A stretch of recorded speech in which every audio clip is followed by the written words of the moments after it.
All right, guys, the holidays are just around the corner, and that means one thing and one thing only. Pre-orders are coming up for the Xbox Series X and the PlayStation 5. Now, we've definitely seen some hiccups, but we want to go with Xbox Series X versus PlayStation 5 launch titles. What are we getting on November 10th and November 12th? Corey, what's up for the Xbox Series X? All right, well, I think we're all pretty excited about Assassin's Creed Valhalla. I've already got my code. I'm just waiting to be able to play the game at this point. Yeah, sure. But no, yeah, definitely. I think this is kind of like the highlight of this list, right? It's a big game, huge anticipation for it, and I think it's going to be a great title, especially on these next-gen consoles. Yeah. So that's how they start off the list, but we get a few more coming. We got Destiny 2 Beyond Light, which I believe is a DLC pack. Yeah, Nate, you know more about this than I would, but yeah, that's what we're getting there with that guy. Dirt 5 on Game Pass, by the way. Yeah, on Game Pass. Yeah, Gears Tactics. We also have Tetris Effect Connected, Watchdogs Legion, which is a sneaky one down this list, which probably should be higher on this list, but I don't think this is quite a ranked list here. But yeah, I hear you. Again, I think this is a game we're all looking forward to jumping into when we get the chance. After Watchdogs, we've got Yakuza Like a Dragon, and that's it for at least for the launch day games that we're going to be able to play on this list. We've got Fortnite and a few other games, but for some of the newer ones that we're looking for, that's what we're getting. It seems like a bit of an odd list, though, when you're looking for like what comes for exclusives. When we go over to PlayStation, there's a lot of titles over there, man. And when you're looking on day one, you want something to play. Right? And then when you don't really have anything on the Xbox coming on day one, why get the Xbox? I'm gonna be honest. Well, man, like there's really what's the only game that I could think of is Yakuza that's actually like an Xbox Series X exclusive on launch day. Gears Tactics hasn't been put on console yet, so that'll be, it's been on PC because we reviewed it earlier this year. But a lot of these games, like, it's kind of a misstep, man. It's honestly because Halo wasn't there. I think they were really kind of banking on that being, Halo. Like, that's Xbox's thing, and it's unfortunate, but we'll kind of get into that later. But, let's look into PS5's list because theirs is looking much juicier, but in all honesty, still not like super enticing. Like, oh man, I'm going to let Drew gush. Disagree. I will disagree with you. Hands down for launch games, PlayStation is easily the way to go. Xbox Series X, as we just talked about, really has nothing there at launch. But let's look at PlayStation 5. Demon's Souls, exclusive, right? Huge remake. Blue Point knows exactly what they're doing when they're remaking these games, and they crush them. And without a doubt, Demon's Souls is going to be another one that they're just going to nail right out the park. And if you're into that Souls genre, then, going back to where it all started, or if you're into that now but never played the OG, then here's your opportunity, right? With super high fidelity, the graphics, gameplay, everything's been redone from the ground up, as Blue Point often does. So you can look for that one. Kicking things over as well is Spider-Man Miles Morales. Like, come on, man. Exactly. Adam knows what he's talking about. Nate doesn't know nothing. It's like that's the game you get the console for, though. You know what I mean? Like, that's the reason you get one. Not $100 game, isn't it? Not like a full title. I believe it is a full title. I don't have the actual price. I thought I heard it wasn't, man. It could be a 40 game. So right now, PlayStation's playing between the $40 to $70 range on their titles. They just updated some of their prices, like Demon's Souls will be a $70, $80 game here for us Canadians, right? So they've upped some of the stuff. But continuing on down the line, you get Sackboy, A Big Adventure. Godfall is looking to be that looter slasher they're calling it over there at Gearbox. This thing looks awesome. So Godfall looks cool, looks like a solid title. Astro's Playroom is another one. Destruction All-Stars. And then we get into the other ones that Xbox has with Assassin's Creed Valhalla. NBA 2K21 is going to be there. Devil May Cry 5 Special Edition. Fortnite's going to be everywhere again. They're not going anywhere. Destiny 2 Beyond Light. Observer. System Redux will be there. And of course, Call of Duty Cold War, the Black Ops series, is back again and coming over to the PlayStation. They're just coming to next gen completely, right? But if we talk about exclusives for the day launch of November 12th, then it's easily no hands down. It's all in Sony's favor once again, which is unfortunate for Xbox, because why do I want to spend the money on the Xbox Series X or S, depending on which model you want to go with, and if there's no solid exclusives there, like Spider-Man? Like, there are, I think honestly the lineup here for PlayStation, there's a bit of everything for everybody. Destruction All-Stars looks like a quirky destruction game, like whatever. Astro's Playroom, if you had Astro Bot VR, what an experience that was. And then to get that over on the actual console now is a little bit different. Godfall is there. Sackboy is back. Some people are going to be thrilled for this. If you're a Sackboy fan from the old, Little Big Planet, the OG from PS3, those games were classics. Now we skipped mostly a generation. You kind of see Sackboy teeter on some of the appearances here or there, but now he's back as a launch title, which is cool to see. But then again, it's Spider-Man and Demon Souls. Between Spider-Man, Demon Souls, and Godfall, I think they're your top three right off the hop. And if you do get Spider-Man Miles Morales Ultimate Edition, they're also kicking in a code for you to get the Spider-Man remastered to go with it. And then on top of that, like, Sony just keeps coming, because they go, you're going to play these games, and then after that, then what are you going to do? Well, we don't want you to go anywhere. We want you to stick around. So what do? They come up with the PlayStation Plus collection. And those games are games we've seen on PlayStation 4 that are coming all bundled in on November 12th. So you got Batman Arkham Knight, Battlefield 1, Bloodborne, Days Gone, Detroit, Fallout 4, God of War, Infamous Second Son, The Last Guardian, Monster Hunter World, Mortal Kombat X, should have been 11, Ratchet and Clank, Uncharted 4, A Thief's End, and Until Dawn. So not only are you getting all the original, those launch titles, some of the other ones that Xbox has as well with Assassin's Creed and Call of Duty and stuff, but then you're getting the PlayStation Plus collection as well. Which is great for someone who, hasn't had a PS4, which isn't a lot of people, but sure, there are a number of people that haven't played all those games. I mean, I haven't played a number of them. Yeah. So for me, I mean, unfortunately, I missed the boat on the PS5 pre-orders, but for me, it would have been great. But again, the whole Spider-Man thing, I think it's great, but they're just kind of, it's a little bit money grabby kind of, because the whole lack of porting your save files from any of those games, man, like that in my opinion, if I was a PlayStation guy going forward, I might be a little cheddared that I lost half my progress through God of War, and it's like, oh, I want to play it on my updated PS5, but wait, I have to restart. So I think that's a bit of a slap in the face, man. That they need to come up with a cloud saving service. Otherwise, it just looks like they're trying to rake in money. But you are getting the collection for free. The collection is there for, well, not for free. Sorry, it's $20 service. So the collection comes in, but you have all these games, right? Where it's, to me, it's another offering for you to stick around on the PlayStation side, PlayStation 5, so that when you are done all the launch titles or the ones you pick up here or there, then for another $20 or so, you're able to get into this massive collection. Is that a monthly fee, or is that just upfront? I'd have to double check on that one, Nate. Way to go. $20. That just sounds like an absurd. I just saw that. I thought it was yeah. So, but it's still, it's the offering that's there. The Xbox, I don't see bringing to the table. You know what I mean? Well, there is Game Pass. Absolutely. Game Pass is carrying over Project X Cloud. Established. Game Pass is established. Their collection. Yeah. Plus, if you have a PC, then it's like 10 times the collection.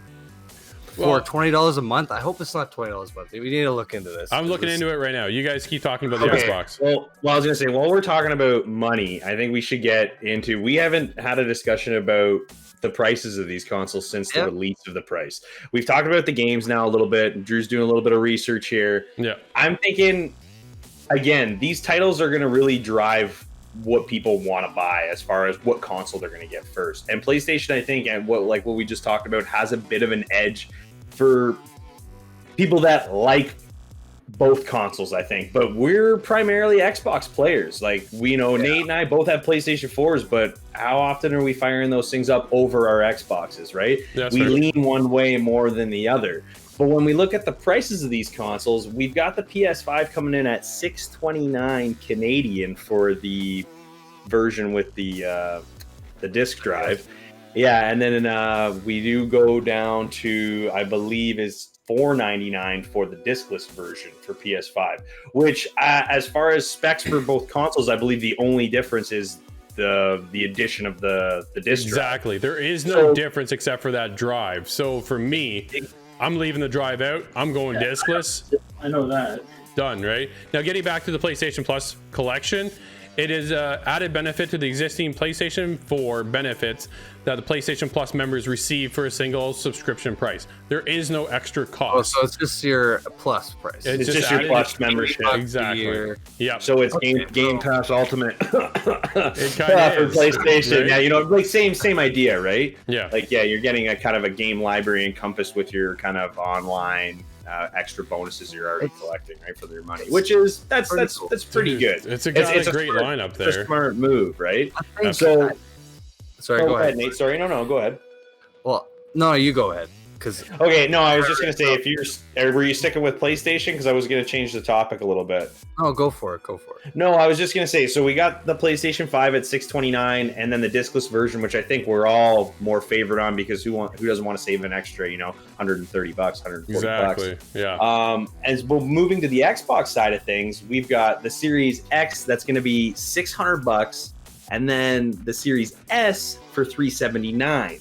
Which is a huge difference in price here. But again, this is a significant difference in console. Exactly. Right? We're not in this PS5. We're just removing the disc drive, right? It's I'm not going to say a steep downgrade, but it is a significant downgrade from the Xbox Series X console. But what they're saying is we're going to be receiving significant amount more power than the Xbox One X, even with the Series S. So, I mean, it's going to be an upgrade regardless. And I think $379 is a pretty reasonable price for an upgrade over a console you may not actually own. Like me, I have an OG Xbox One. So, an Xbox Series S would be a significant upgrade in my gaming setup. You know what I mean? So it's interesting to see how Microsoft's come in significantly lower with this. But again, they had to, like you said, Drew, because there is a huge difference in the technology in these two consoles. Once you really, I've seen quite a few videos on just the innards of all the things. And the biggest difference with the X and the S is honestly the whole 8K upgrading and the 4K at full potential, because it plays at 1440p. I'm pretty sure it's 120 FPS. So just pretty darn good. I mean, it's no slower. The load times are still going to be top notch. You got quick resume, which is Xbox's big thing. So, I mean, for me, I needed to get the biggest and the baddest, because I also want the disc tray for my 200 games that I can play because of backwards compatibility. That's the biggest thing Xbox has for it, though, right? If you're getting into it, you're getting that backwards compatibility. We're moving forward. Sony has come right out and said you can get up to about 100 games from PlayStation 4 backwards compatibility with PlayStation 5, but you're not going to get PlayStation 1, PlayStation 2, or PlayStation 3. Not happening. It's just not coming. It's 2020. We should be able to do that. Well, exactly. But that's when they also came out with PlayStation Now, and that's their Game Pass service, right? And that's how they can kind of tie in some of that stuff. But even some of that's not even there either. Yeah. It all really depends on who you are, right? If you're primarily a Sony, a PlayStation guy, you might get the best version you can and maybe, kick tires on the 300 and whatever you said, Corey. $380, yeah. Yeah. Right? Where you still got the power, but it might not be your primary system. Sure. And then vice versa, right? I'm more of an Xbox guy. I haven't had a PlayStation for a while, but I'm probably gonna end up getting both in the long run, right? Yeah, it's gonna happen. Yeah, no, it's just the nature of what we do. So to cover both, we're always in both now. But I've always been on the PlayStation side, and then you guys join up, and then you're all Xbox guys, right? Which is cool, because then it introduced me to a whole other library of games. So the big push for me was back in the day when Splinter Cell went Xbox exclusive, and then I had to get my Xbox, and that's what changed it. And then from there, I just kind of stuck around. But I've always said, you know what? If there's a good game, I just want to play it. I don't care where it is. I just want to be able to play that game. But in the grand scheme of things, launch lineup for both consoles, preference is obviously in the eye of the beholder. What games are you looking to play? But for me, going out of the gate, swinging right now, PlayStation's come to the table where Xbox, I feel, just hasn't. Yeah, they missed the mark a bit. The Bethesda thing, I think, is a bit, as awesome as it is, it's a bit of a smokescreen because of the timing of it all, right? Everybody's getting jacked for this Bethesda, merger now with Microsoft and Xbox, but we're not getting any Bethesda games at launch, so... Like, you know what I mean? Like we're getting games on Game Pass, but you know what I mean? Like there's nothing new coming from those studios that we've been told for launch. So it's kind of like, okay, it's not launching with Starfield, right? Yeah, where are they? So here's the thing. We need to kind of look into the future, let's say, because I think that's where a lot of PlayStation fans are like, I can wait until next year when we kind of know more about what Bethesda's doing. Because I think they spent that money, and especially because Sony's very set on having exclusives. I mean, you can tell. So I think Xbox, they're not going to just be like, here you go, you can have the biggest Bethesda games, no problem. It's not going to happen. I'm pretty set on it not happening. So I think moving forward, it's gonna be a different game. Like Microsoft even said in an interview that they're still looking to scoop up more companies. And I mean, let's look at their 23 studios they have. They got pieces in all the cake, man. They got the racing, they got open world, now they got the RPGs like crazy. They own the Western RPGs market, where Sony's that Japanese RPG market. Sure. So it's pretty cool. Like Xbox, man, it's the future that I think a lot of people are looking forward to. And I mean, the present, if you don't have Xbox now, I think getting upgrading to the S or the X and hopping on that Game Pass train, you have an entire library of games to just lose yourself in. And it's kind of a toss-up, man. Like the PS5 hands down has better launch games. There's no argument. Like Demons, like you said, like 4 actual exclusives. So that alone, and they're looking good. But I think launch window, because we don't really know about Halo Infinite. We don't even know about Starfield. Like, who knows, man? They've been talking lots about it in interviews, man. Maybe we'll get a curveball. That's wishful thinking. Man. Wishful thinking.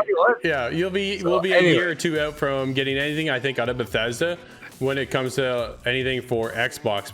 For a launch window, Halo is in that window. I would hope. For the Xbox Series X. They announced Fable. I believe they've been working on it for a while, but I don't think it's hitting that launch window, which is really disappointing.